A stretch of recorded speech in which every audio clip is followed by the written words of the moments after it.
esta charla podemos considerar enlazada a la que estaba dando Flavio hasta hace un instante para hablar sobre qué criterios o cómo enfrentarnos a la construcción de barrios y a la mejora de barrios existentes, con una especificidad que es la perspectiva de género, que significa incluir, ya lo iré explicando a lo largo de la charla, incluir la experiencia principalmente de las mujeres en el entorno cotidiano. Como veremos, a alguien igual le resultará cuestionable o no entender muy bien, pero espero a lo largo de la charla poder explicar y que quede claro que no es una mirada excluyente, sino es todo lo contrario. La ciudad hasta el día de hoy, por muy buenas intenciones que se hayan puesto, es construida de manera excluyente. La ciudad se construye desde una mirada supuestamente neutral, pero que es una mirada totalmente parcial de una parte de la sociedad que tiene una determinada experiencia y que la convierte en absoluta y universal. Entonces, la perspectiva de género lo que quiere precisamente es incorporar estas otras miradas que no han estado y no están incluidas en la construcción urbana. Entonces, el género es una construcción social, cultural, que otorga a hombres y mujeres roles determinados, excluyentes, específicos y que se desarrollan en espacios determinados. El de la mujer, como vemos en estas imágenes, se desarrolla en un espacio interior, un espacio privado, o privado de lo público, un espacio invisible, un espacio donde se hacen trabajos que no son remunerados. El rol de género masculino está marcado por todo aquello que tiene que ver con las pautas de lo público, con lo reconocible, con lo que marca pautas, con lo que marca valores, con lo que se construye valores y criterios. Los roles de género se han construido históricamente, podríamos remontarnos a textos históricos, religiosos, a pinturas, como en el caso que vemos aquí, que son bastante claras, ¿no? En el siglo XVII holandés, la construcción de esta domesticidad aparentemente tan amable, pero lo que está construyendo es un rol excluyente para la mujer. Antes, en la ciudad medieval, los roles no eran tan claros, es un momento de un cierto desorden y por eso de menos control sobre las mujeres. En cambio, esta Holanda del siglo XVII, que es el comienzo de la modernidad, es el comienzo de una división clara entre privado-público, interior-exterior, hombre-mujer, y por tanto lugares y roles característicos. Pero esta construcción no acabó y no acaba. Estas son imágenes de revistas de arquitectura de hace 2 o 3 años, propagandas en donde obviamente podemos trabajar, pero también nos tenemos que encargar de todo esto. Y luego, si no, el rol de la mujer como objeto en el espacio público, como objeto en la propaganda. El rol de la política, la responsabilidad política, tampoco es un rol femenino, porque es la responsabilidad de lo público. Y si observamos las fotografías de los periódicos, vamos a encontrar muchísima diferencia de cómo se trata a hombres y mujeres. Bueno, aquí como veis es la misma foto del mismo encuentro, falta una persona, es una mujer. Esta foto es la mitad de una portada de un periódico de tirada nacional en España, donde la mitad de la página son las piernas de una mujer. No es lo que corresponde. O aquí que nos habla de los peligros que significan para los niños en un hogar que está representado de una manera neutral precisamente para no condicionar clase, religión, cultura, etc. Pero la persona que está siempre en todos los cuadros a cargo de estos niños siempre es una persona con una colita, que bueno, un chico puede llevar coleta, ¿sí? Pero creo que está claro que el mensaje, bueno, si a un niño, si a tu hijo le pasa algo en casa, es culpa tuya. Y bueno, y aquello que fue la foto oficial de la visita del presidente francés a los futuros reyes de España, la foto oficial de todos los periódicos de esa visita fue esa espalda, ¿no? Entonces, ¿y qué tiene que ver esto con el urbanismo?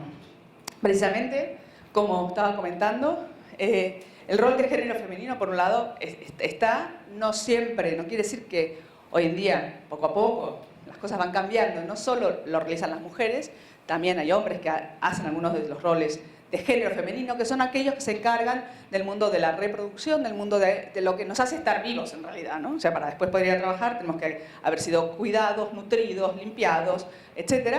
Y este rol de género femenino lleva a usar la ciudad de una manera diferente. Diferente en horarios, diferente en cargas de aportación, diferente en tipos de tareas que tenemos que hacer.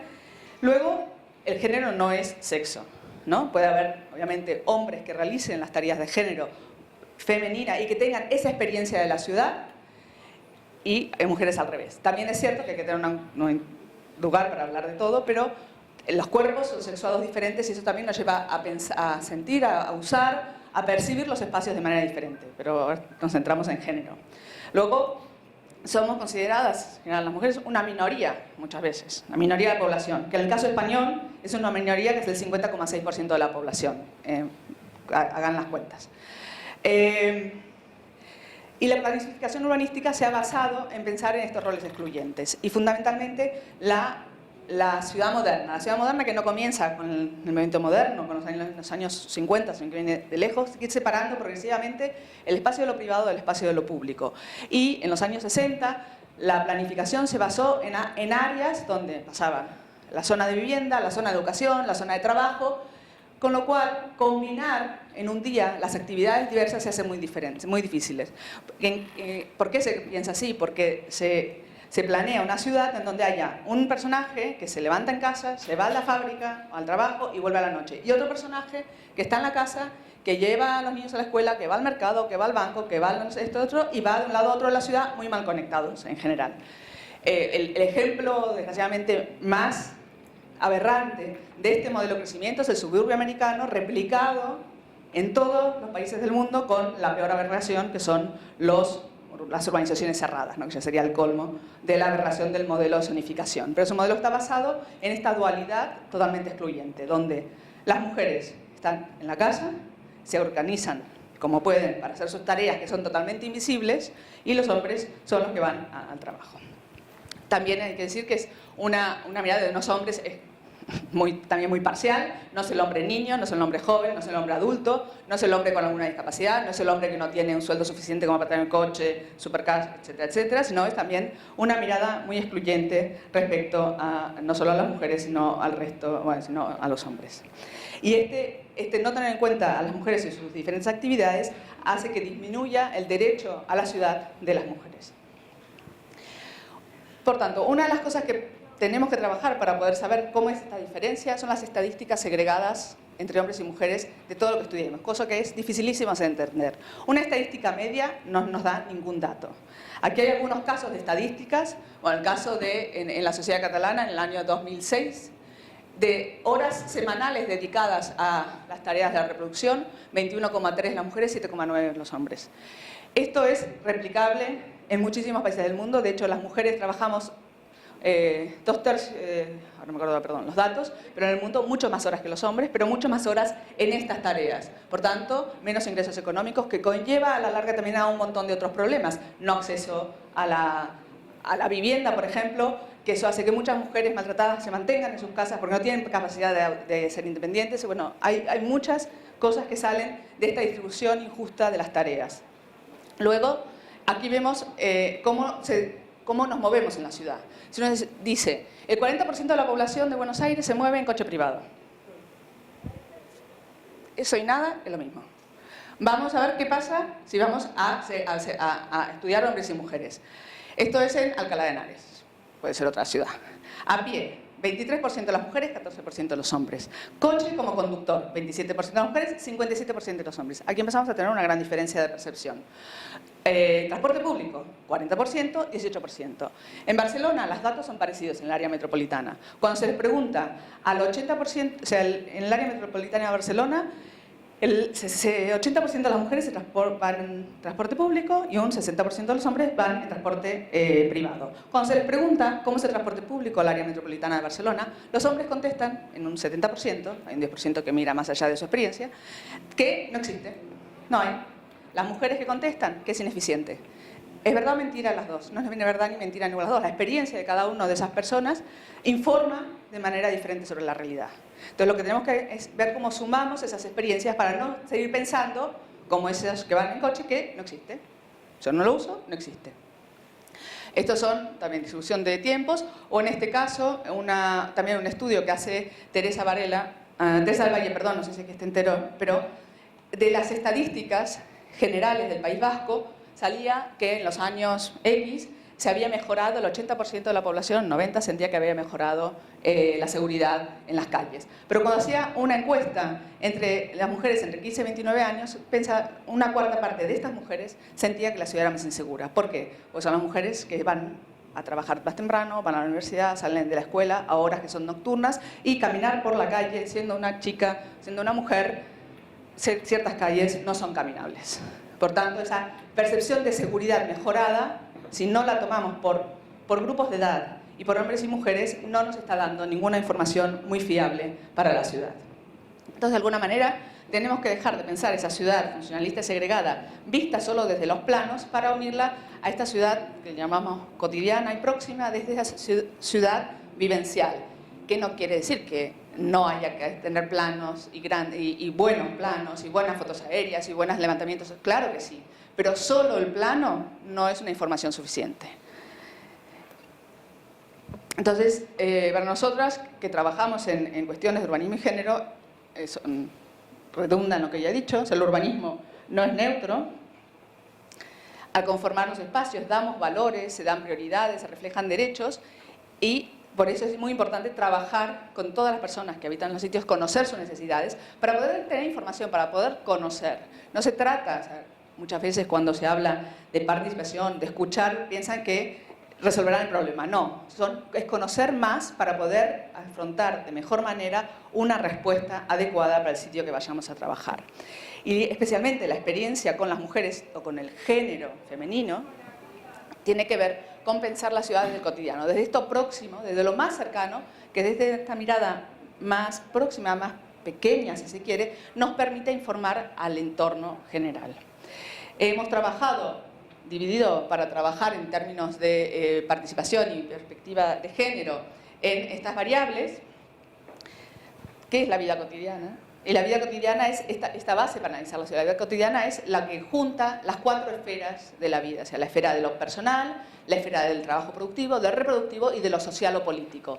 Cada ser humano debería ser capaz de poder desarrollarse en estas 4 esferas según sus requerimientos, sus ganas, y no condicionada por el entorno en el que vive. Y muchas veces las mujeres no pueden tener una acción social y política, o no pueden tener una acción productiva, ¿no? Y muchas veces personal tampoco, porque los tiempos en los que se dedica el trabajo de la reproducción, dificultados por una planificación no adecuada, pues hace imposible que quede tiempo para absolutamente nada más. Por tanto, la participación para conocer, para saber, para aprender de esta vida de las mujeres de los barrios es imprescindible. Además, porque ni aunque seamos nosotras mujeres, nos podemos poner el papel de todas las otras.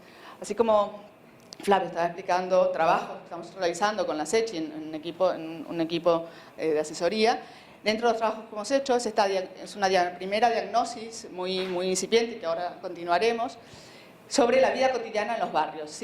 Esto fue recorridos, hay distintas maneras de trabajar, recorridos y mapificación de las experiencias de las mujeres de los barrios. Aquí vemos a las mujeres de los barrios contándonos cómo son estos lugares, qué lugares pasea, qué lugares no pasea, a dónde se dirige, por qué se dirige, qué calle no camina, qué calle camina, por qué, ¿no? Porque muchas veces nosotros podemos ver un plano, sí, esta es la calle, porque es la que es más corta, la que va de punto a punto. Pero resulta que esa calle no pasan las personas, no pasan las mujeres. ¿Por qué? Porque tiene unas condiciones físicas y unas condiciones de entorno social que hacen que la percepción del lugar sea peligroso. Entonces, aunque sea la línea más corta, no se utiliza. Entonces, la experiencia de las personas, el que nos cuenten, ¿no? Aquí cuáles son las carencias del sitio, cuáles son las cosas mejorables y cuáles las oportunidades sobre su barrio, un plano que en general está vacío, es todo blanco y negro, como muchos grises. Aquí se empieza a llegar de puntos y de colores que nos están contando cosas que que ayudan seguro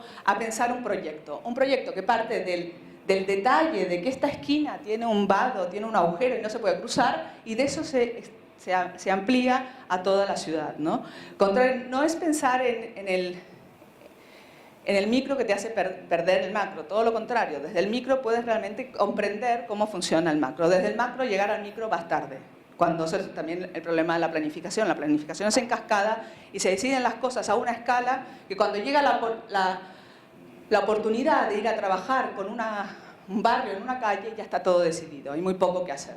Entonces tenemos que aprender, también es otra cosa, a trabajar en la planificación territorial, en el proyecto urbano, de manera transescalar, trabajar en la macroescala, porque no podemos ver esto solo si no lo vemos en relación con la ciudad, pero tampoco podemos ver la ciudad si no vamos aquí adentro a entender qué es lo que está sucediendo, ¿no? Entonces, también es muy importante cuando trabajamos con personas en sus barrios que nos cuenten cuáles son sus sitios favoritos, cuáles les gustan, porque aunque a nuestra mirada a este barrio tenga muchas carencias, es el barrio donde está viviendo mucha gente, es su barrio, es su lugar, y como es su lugar tendrá sus rincones favoritos, que aunque a nuestra mirada de privilegiados, de vivir en barrios muy consolidados, no seríamos capaces de encontrarle esa bondad. Y también tenemos que saberla descubrir y también que ellos y que ellas nos cuenten cuáles son estos lugares, ¿no? Y cuáles son los lugares que hay problemas.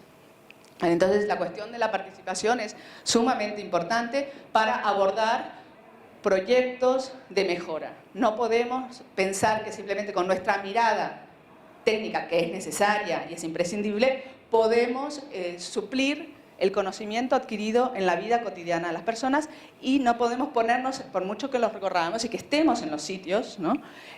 No podemos suplir ese conocimiento cotidiano de años y que además, otra cosa, y aquí termino, muy importante de la participación con las mujeres, es que las mujeres nos hablan de una experiencia compartida, no hablan de ellas que van en su coche y entonces no hay transporte público, no te hablan que cuando, si su hija, bueno, sí, con el niño pequeñito, no puede ir a no sé dónde, no hay guardería, porque el abuelo que anda con bastón, se te empiezan a contar de ese mundo que ellas de alguna manera entretejen y de las cuales son responsables. Por eso la participación con las mujeres es una participación muy inclusiva y que nos permite tener un conocimiento más real, más abarcador de la realidad de los sitios para poder realmente encontrar las preguntas a las cuales una reforma urbana, una mejora, tiene que dar respuesta. Muchas gracias.